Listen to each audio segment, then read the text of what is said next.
What do you guys think? National riots, or they wouldn't muster it up? Yeah, there's a lot of people that are like, oh, he'll go free, blah, blah, blah. Or it doesn't matter. He won't go free because he's got state charges and he'll be just put into, into custody in Minneapolis. And one of the things that I think people are missing is the left doesn't need him to go free for them to riot, right? Yeah, anytime any quote unquote progress the left believes they've made or anything that rolls back the narrative that they prefer, if that happens, they freak out. You see the way that the left behaves.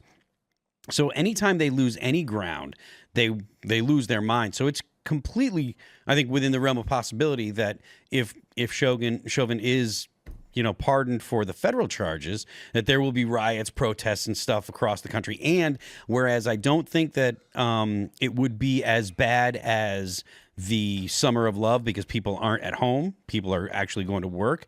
I think that because of COVID, that was a unique summer. I do think that this is something that could spark nationwide riots. They need a reason. They need a reason. I don't think there's anything happening in the world today besides Gaza. It's a riot that's in America.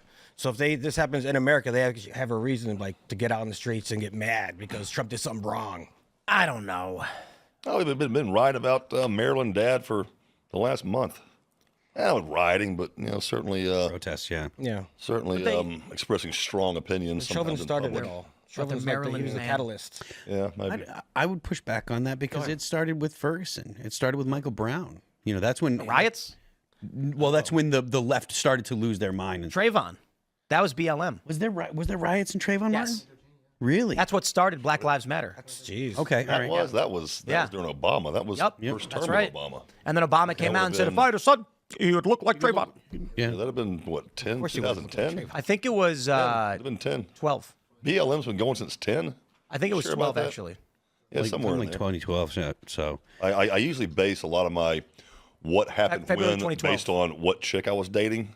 I remember the girlfriend I had when that happened, and I was dating her from 07 to 10. It was February 2012.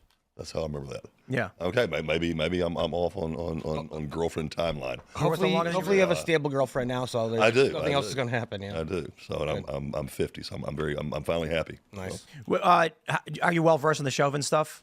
Not completely. I watch a lot of news, but it's more to background noise. So. A lot of people I've heard from entered this story saying, at first I thought he was guilty, then I thought he should be acquitted. I was talking with Viva Fry, he said that. But I've met a lot of people who say that when you actually watch the trial of Derek Chauvin over George Floyd, you're like, oh, George Floyd died from fentanyl overdose?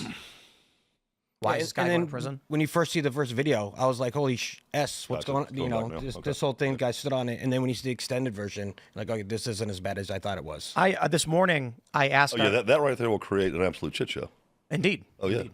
Yeah, but... now that I'm putting the name with the story. Okay. So absolutely, that will create an absolute fucking disaster. He should be pardoned on moral and ethical grounds. But yes, people would lose their minds. But moral and ethical grounds of a conservative view, he should be kept in jail for moral and ethical grounds on a liberal view.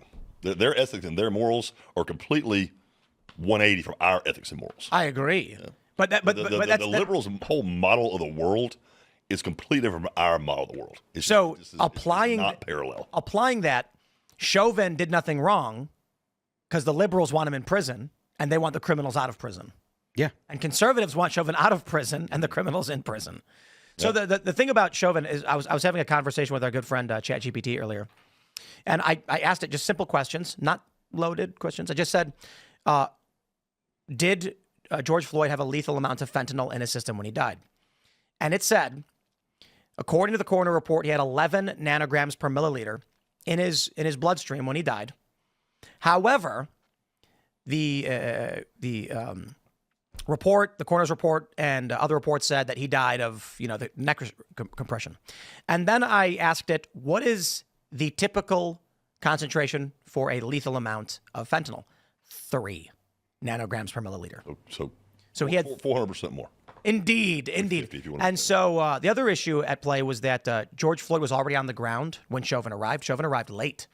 So the cops had already subdued him. They already dealt with him. They already put him on the ground. Chauvin shows up, seeing a crowd. Everyone's going crazy. There's a guy on the ground, and he walks over, and he used a restraint he was trained to use by the MPD. And the only argument is that he should have, at some point, understood that George Floyd became unresponsive and rendered aid. Yeah. Which again, my argument in that whole story is negligence, not murder, not racism, not. It's worth noting that there's a lot of people that are making complaints about the constitutionality of the deportations that we're doing.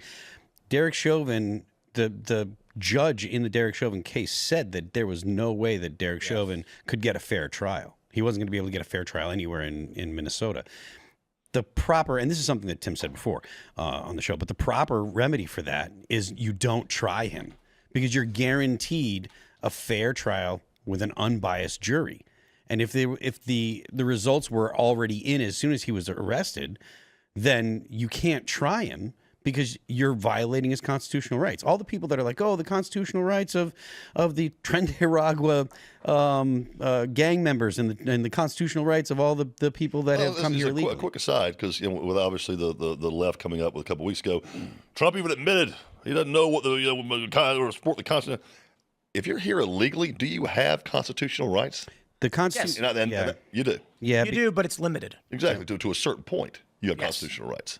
The things in the Bill of Rights are a list of things the federal government can't do. They're not a list of things that the people in the United States can't do. The American people are free to do whatever they want. If it's not specifically prohibited by law, then you're free to do it. There's a lot of people that have that mixed up. So the fact that the Constitution limits the government means that the rights that everyone enjoys, they're rights that are protected because they come from your humanity, not from the government. Thanks for checking out this clip from Timcast IRL. Make sure to watch the show live Monday through Friday at 8 p.m. Subscribe to this channel, and we will see you all there.